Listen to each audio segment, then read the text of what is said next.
Film dibuka dengan memperkenalkan seorang pria bernama Park Tae-jung, yaitu seorang kurir Shopee Food yang dikenal pekerja keras, rajin menabung, dan suka menolong hidupnya sederhana dan serba pas-pasan. Waktunya pun banyak dihabiskan di jalan demi membayar cicilan di bank mekar. Malam itu temannya Tae-jung yang sesama kurir tak sengaja bertabrakan dengan sepasang muda-mudi di depan sebuah restoran. Pasangan itu pun memaki-maki sang kurir padahal cuma disenggol seitil.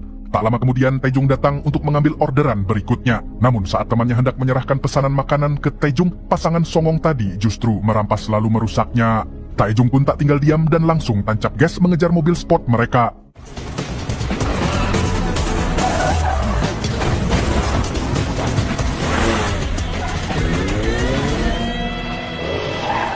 Setelah ngepot sana ngepot sini, akhirnya Tae-jung berhasil menghadang mobil itu di tengah jalan dan langsung menuntut ganti rugi. Lalu karena mereka menjadi perhatian warga, pasangan itu pun mau memberi uang daripada diviralkan di TokTok. Usai kejadian itu, Tae-jung langsung pergi ke tempat bimbel untuk menjemput adiknya, kemudian makan lemper bersama di taman terdekat. Adik Tae-jung yang bernama Tae-jin ini sedang sibuk menghadapi ujian CPNS. Demi mencari cuan, Tae-jin sering melakukan live streaming sambil belajar di kos-kosan. Sementara ibu mereka sudah meninggal lama. Dan sejak saat itu, Tae-jung lah yang menanggung biaya hidup serta pendidikan adiknya. Tae-jung sendiri selain jago di jalanan juga seorang pecinta tanaman. Setelah pulang kerja, dia masih lanjut mendekorasi halaman rumah kecilnya yang akan dijadikan toko bunga. Di sini, dia dibantu oleh 3 teman beserta pacarnya yang bernama Suji. Lalu setelah semua pekerjaan dan makan malam selesai, teman-temannya pun pamit pulang. Sementara Suji dan Tae-jung lanjut adu cungur, kemudian kelon sampai pagi. Besoknya, Tae-jung bangun lebih dulu dan menyiapkan sarapan untuk Suji sebelum berangkat kerja. Hari itu, dia mengantar pesanan ke sebuah apartemen. Karena diburu waktu untuk mengantar pesanan berikutnya, dia pun terpaksa turun lewat tangga darurat. Tapi Tae-jung sempat melihat tanaman hias yang mulai layu, jadi dia berhenti dulu untuk memindahkannya, kemudian menulis pesan agar pemiliknya merawat tanaman itu sampai segar kembali. Orderan Shopee Food berikutnya tidak jauh dari situ. Saat dia sampai di depan rumah pelanggan, seorang nini-nini meminta tolong untuk mengangkatkan koper. Tae-jung pun dengan senang hati membantu. Malamnya, setelah seharian di jalan, Tae-jung membeli lemper lalu duduk di depan minimarket. Ketika sedang menikmati makanannya, tiba-tiba terdengar suara ponsel berdering tak jauh darinya. Rupanya, ada seseorang yang meninggalkan ponsel di sana. Tanpa pikir panjang, Tae-jung pun langsung mengangkat panggilan itu. Kemudian dari seberang terdengar suara seorang gadis yang mengatakan bahwa dia kehilangan ponselnya. Dan gadis itu meminta agar ponsel tersebut diantarkan ke rumah. 엄마가 다리를 다치셔서 부탁드릴게요. 와주실 수 있을까요? Awalnya Tae-jung menolak, tapi si gadis menawarkan imbalan dalam jumlah lumayan sehingga Tae-jung yang lagi BU pun akhirnya setuju.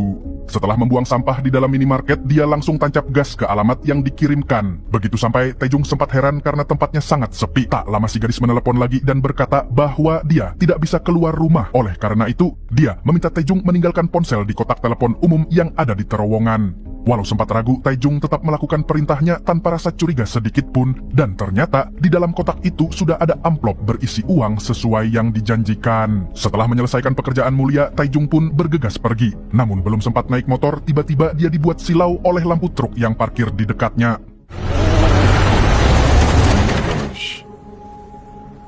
Keesokan harinya, Tae-jung menyiapkan hidangan sederhana untuk memperingati hari kematian ibunya. Dia merayakannya sendirian di rumah hingga tak lama kemudian Tae-jin datang membawa tanaman segar. Lalu seperti biasa, mereka berdua pun bergurau dengan saling mengejek. Tapi hal itu menunjukkan kalau kakak beradik ini sangat akrab dan saling menyayangi dengan cara masing-masing.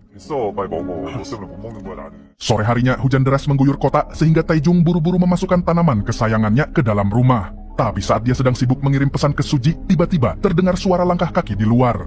Dengan seenak jidat mereka menginjak tanaman Tae-jung di pekarangan. Mereka lalu mengetuk pintu dan saat Tae-jung hendak membukanya, tak disangka-sangka 2 polisi tiba-tiba menangkap Tae-jung atas tuduhan pemerkosaan dan pembunuhan. Tae-jung yang tak mengerti apapun sempat berusaha memberontak, namun dia langsung dilumpuhkan sehingga hanya bisa pasrah saat dibawa ke kantor polisi. Di kantor polisi, wartawan sudah berkerumun dan langsung menyerbu Tae-jung yang baru tiba. Mereka menanyakan alasan Tae-jung membunuh seorang wanita muda yang mana jasadnya ditemukan di dekat terowongan Sungai Hanggang dalam keadaan mengenaskan. Berita soal Tae-jung membuat seluruh negeri gempar. Sementara itu, Suji yang sedang berada di kafe miliknya kini shock berat ketika menatap layar yang menayangkan wajah pacarnya. Taijung sendiri sekarang dibawa ke ruang interogasi. Di sini petugas memperlihatkan foto korban, tapi Taijung bersikeras tak mengenalnya. Kedua penyidik itu tidak percaya, bahkan terus menekan Taijung dan tetap menuduhnya sebagai pelaku. Kemudian, sambil menunggu bukti-bukti, Taijung akan ditahan sampai hari persidangan tiba. 뭔지 몰라요, 왜? 진짜 몰라요. 글쎄, 몇 번을 얘기해요, 내가 지금. 아니, 사람을 이렇게 다짜고 데리고 와놓고 당분간 여기 있으라는데 이게 다 돼요? 지금 상황이 똥인지 된장인지 구별이 안 가냐? 가게 신물이 많아요. 그거 시들면 안 돼요, 진짜. 아, 무슨. Beberapa saat kemudian, ketiga sahabat Taijung datang untuk memberi dukungan. Taijung pun menitipkan tanamannya agar disirami secara rutin. Lalu dia juga diberitahu bahwa situasi di luar sedang sangat kacau. Data pribadi Taijung bocor, bahkan rumahnya diteror dengan coretan hinaan dan kecaman. Besoknya, Suji menjenguk pacarnya seorang diri. Dia berusaha menguatkan Taijung, meyakinkannya bahwa masih banyak orang yang percaya dia tidak bersalah. 계속 힘 닿는 데까지 도울게.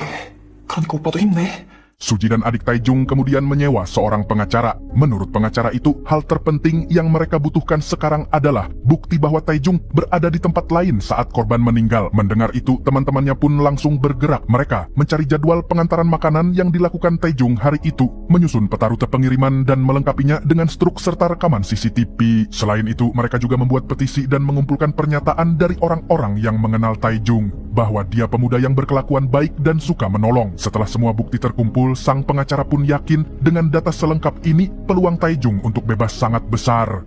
아니, 우리가 이기겠는데? 어휴.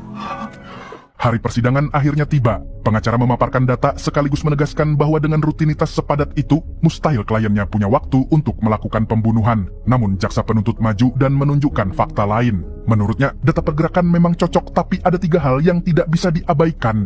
Pertama, Taijung memang mengantar makanan ke rumah korban lalu mengonfirmasi pengiriman selesai. Namun, dia baru keluar dari apartemen itu 7 menit kemudian. Taijung pun menjelaskan kalau dia sempat mampir untuk membuat catatan di tanaman yang layu. Tapi bukti kedua, Taijung terlihat menyeret koper di jalan menanjak.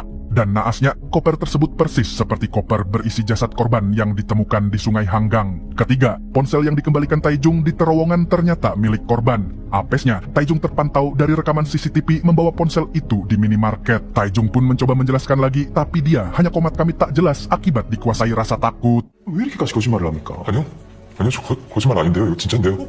사실 들고 다니는 거 맞지 않습니까? Jaksa penuntut kemudian mengeluarkan bukti pamungkas, yakni hasil forensik di mana cairan tubuh pelaku pembunuhan ditemukan di tubuh korban. Dan hasilnya 99% cocok dengan milik Taijung. Selain itu, yang lebih menguatkan lagi, gelang yang mirip dengan punyanya Taijung juga ditemukan di lokasi. Taijung yang membaca dokumen-dokumen tersebut seketika memucat. Dia mencoba menahan diri, tapi emosinya justru meledak-ledak. Alhasil, hakim memutuskan menunda sidang sampai vonis ditegakkan.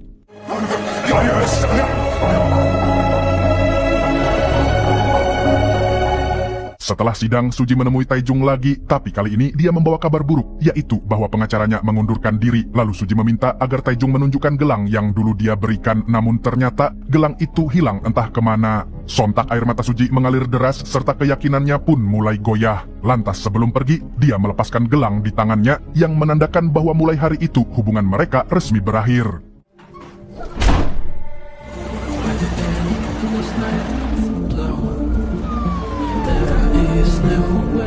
Vonis pun akhirnya dijatuhkan. Park Taejung dinyatakan bersalah dan dia dijatuhi hukuman penjara seumur hidup. Bersama napi lainnya, dia lalu dipindahkan ke penjara Guansol, yaitu sebuah penjara yang menjadi sarangnya para penjahat kejam. Saat bis tahanan tiba, para napi baru disambut oleh penghuni lama yang sudah lebih dulu menguasai tempat itu. Taejung sendiri tampak sangat ketakutan. Dia masih berharap ini semua hanya mimpi buruk. Namun sayangnya, kali ini dia tidak sedang mengantar makanan, melainkan sedang mengantar dirinya sendiri ke neraka dunia. Dan inilah dunia baru Taejung yang keras dan penuh aturan. Di sini dia juga akan bekerja serta mendapat banyak pelatihan untuk menambah skill. Lalu besoknya seorang pengacara datang menemui Taejung. Dia adalah Kim Sang-rak yang mengaku ingin membantu Taejung untuk menegakkan keadilan. Dia bilang ada sesuatu yang janggal dari kasus ini. Semua bukti terlihat terlalu rapi dan akurat, seolah memang sudah dimanipulasi dan disusun sesuai skenario Sang-rak, lantas menyuruh Taejung untuk mengingat lagi hal sekecil apapun yang mungkin terlupakan. Akhirnya Taejung ingat kalau dia pernah menumpang tidur di kosan adiknya dan kemungkinan besar gelangnya jatuh di sana. Mendengar itu, Sang-rak kemudian berkata akan memeriksanya secara diam-diam. Dia juga meminta Taejung agar tidak memberitahu siapapun soal penyelidikan ini. 너무 감사합니다, 변호사님. 정말 너무 감사합니다. Dalam perjalanan kembali ke sel, Taijung tiba-tiba dihadang sekelompok tahanan. Dia sempat berteriak memanggil petugas, tapi mereka malah seperti acuh tak acuh. Taijung diseret untuk menghadap pemimpin kelompok gangster penjara yang bernama Doksu. Dia adalah salah satu napi yang paling ditakuti di penjara ini. Dia sempat mencoba kabur, tapi langsung dilumpuhkan oleh anak buah Doksu. Di sini Doksu seperti memiliki dendam tersendiri dengan Taijung. Apalagi setelah tahu Taijung dijatuhi hukuman seumur hidup karena kasus pemerkosaan dan pembunuhan. Beruntung seorang petugas lewat sehingga Doksu membiarkan Taijung kembali ke selnya. Namun di dalam sel, Taijung malah bertemu anak buah Doksu yang sejak awal sudah menatap Taijung seperti mangsa.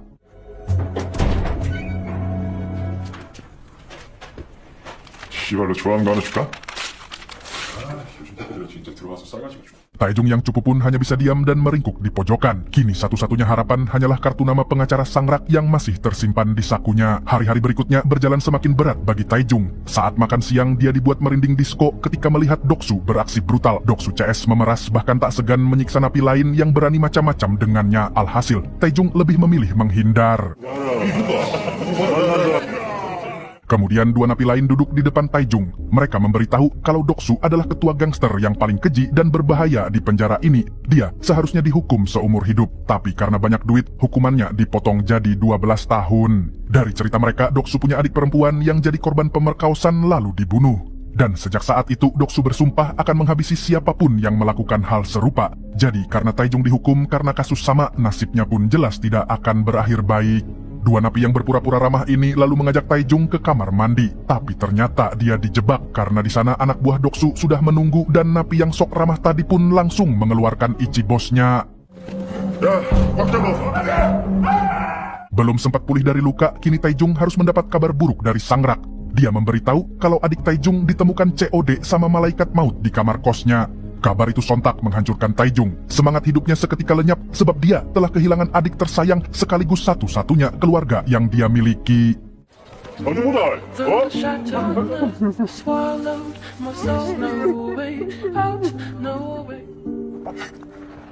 Mengingat nasibnya di penjara akan dipenuhi siksaan dan hinaan, Taijung pun merasa tidak punya alasan lagi untuk bertahan hidup. Maka pada suatu malam Taijung memutuskan untuk mengikuti langkah sang adik.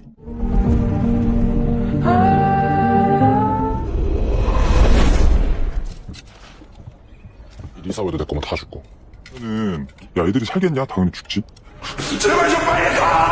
Suara itu terasa nyata sampai Taijung membuka mata dan sadar bahwa upayanya lagi-lagi gagal. Ternyata itu merupakan percobaan Taijung yang kesekian kalinya. Beberapa waktu berlalu, Taijung yang sedikit lebih tenang pun pergi ke gereja penjara untuk mencari hidayah. Dia duduk sendirian di bangku paling belakang dengan penampilan kacau seperti mayat hidup. Selesai ibadah, tahanan lain berbaris untuk mengambil kue, tapi Taijung tidak bergerak sedikit pun. Seorang bapak-bapak pelayan gereja yang bernama No Yong-sik kemudian menghampirinya sambil menyodorkan sepotong kue getuk. Pak No juga mengajak Taijung bicara, tapi pemuda itu tak menggubrisnya sama sekali. Namun Pak No tak menyerah. Dia bilang kalau penjara bukan tempat untuk berhenti hidup, tapi tempat untuk belajar bertahan. Katanya, waktu di luar akan tetap berjalan, sementara di sini segalanya terasa lambat dan hanya orang yang bisa beradaptasi yang akan tetap waras. Saat mendengar itu, Taijung merasa mendapatkan sebuah sentilan. Dia pun seketika sadar kalau dia telah kehilangan arah dan jati diri.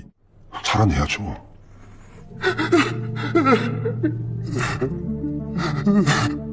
Tak disangka hari itu menjadi titik balik yang membuat Taijung akhirnya memutuskan untuk berubah. 공부를 안 했던 게 후회가 되면 Meskipun masih sering jadi samsak tinju bagi Doksu dan anak buahnya, tapi Taijung mulai bangkit dan berlatih keras untuk memperkuat diri. Selain itu, Taijung juga menanam benih di lahan penjara yang gersang sebagai upayanya untuk menjauhkan pikiran dari hal-hal negatif. Hari-hari Taijung di penjara memang tak pernah tenang. Tiada hari tanpa pukulan, tapi tubuhnya mulai terbiasa. Biji yang dulu dia tanam pun tumbuh subur. Kalau bijimu gimana? Di samping itu, dia juga menekuni semua kursus hingga mendapatkan sertifikasi hampir di seluruh bidang.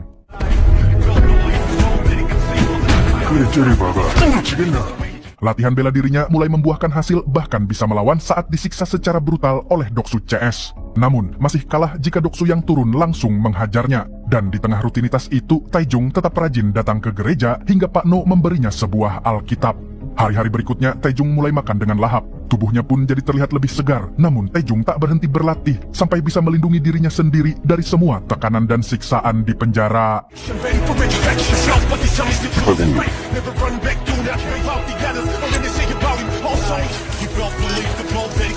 5 tahun berlalu cepat, suatu sore seorang sipir datang ke kebun mini yang dibuat Taijung di lahan penjara. Namanya Kapten Yang, yaitu seorang kepala blok yang jujur dan terkenal tegas. Di sini dia konsultasi dengan Taijung karena tanamannya layu. Taijung pun memberitahu penyebabnya, kemudian meminta Pot untuk merawat tanaman itu sampai kembali subur. Dengan senang hati, Kapten Yang akan memenuhi apapun yang dibutuhkan Taijung dalam hal merawat tanaman. Begitu Kapten Yang pergi, tak berselang lama Pak No datang membawa kue getuk dan memberi Taijung gelang kesayangannya. Taijung sempat heran melihat sikapnya yang aneh dan ternyata hari itu Pak No resmi bebas. 오늘 나가? Singkat cerita, Taijung kemudian ikut mengantar Pak No sampai gerbang keluar. Di sini, si Kai Kai mengungkap kenapa dia baik kepada Taijung, katanya karena Taijung adalah satu-satunya orang yang mau mendengar nasihatnya. Dan meskipun berat, tapi Taijung harus rela berpisah dengan Pak No. Sosok yang menemaninya saat sedang terpuruk di penjara, bahkan Taijung sudah menganggapnya seperti ayahnya sendiri. 그동안 감사했습니다.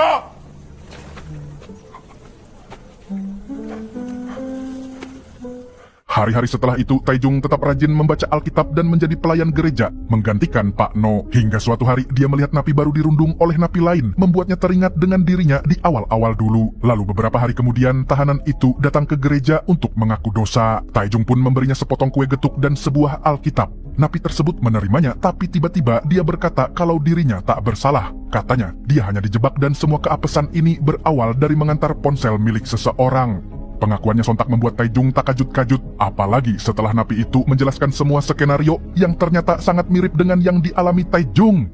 근데 어떤 국선 변호사 한 사람이 도와주겠다고 찾아왔는데 Gongnya lagi, sang rak juga datang menemuinya, tapi dia curiga kalau pengacara jamet itu adalah komplotan dari orang berkuasa yang menjebak orang kecil seperti mereka. Apalagi ibunya juga COD sama malaikat maut setelah dia memberitahu sang rak alamat rumahnya. Lantas kini Taijung mulai berpikiran bahwa adiknya juga tidak benar-benar mengakhiri hidupnya sendiri. Dan pasti ada seorang dalang di balik semua manipulasi ini. Naas, keesokan paginya napi baru itu ditemukan tewas akibat makan kertas Alkitab sampai sesak napas. Taijung yang mengetahuinya pun seketika oleng dan buminya jadi gonjang-ganjing. Namun, kini dia memiliki sebuah tekad untuk mengupas tuntas kasus manipulasi yang telah membuat hidupnya menderita. Tak berselang lama datanglah Panjul yang ternyata teman sekaligus investor utama untuk bisnis gelapnya si Gondrong. Lalu setelah Panjul berjanji akan menambah jumlah uangnya, si Gondrong langsung memberikan produk garam Cina terbarunya yang disimpan. Sang rak sempat terkejut tapi tetap berusaha tenang dengan memasang senyum psikopat. Dia pun menyangkal semua tuduhan yang seketika membuat Taijung naik darah dan langsung menerjangnya.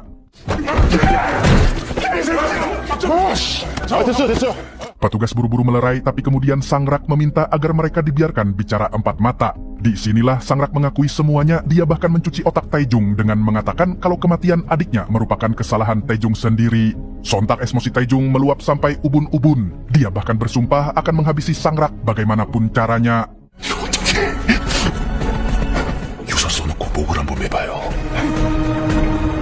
Begitu keluar, sang rak langsung menelpon seseorang. Ternyata dia ketar-ketir, kemudian segera melapor kalau rencana mereka kacau dan harus segera dibereskan. Sementara itu, Taijung segera menemui pendeta untuk menyerahkan Alkitab karena dia tidak bisa lagi jadi pelayan gereja. Dan sejak saat itu, sorot mata Taijung dipenuhi dengan tekad untuk balas dendam.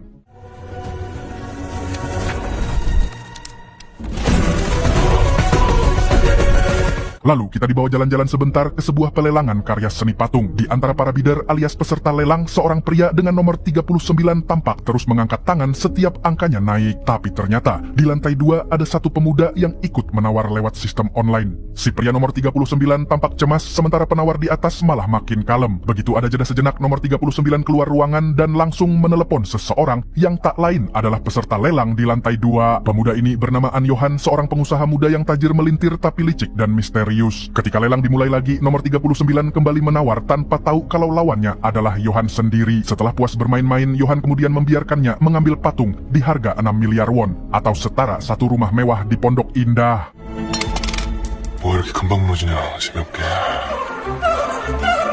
Dan ternyata pria tua itu membeli patung untuk diberikan ke Johan karena putranya sudah dibantu dalam sebuah kasus. Kasus apakah itu dan siapakah Johan sebenarnya? Kemudian kita diperlihatkan dengan rumah Johan yang penuh karya seni berbentuk aneh dan di luar nurul. Dia lalu menghubungi pria yang memenangkan pelelangan tadi, mengatakan kalau orang yang sempat menggantikan anaknya di penjara sudah tewas karena makan Alkitab.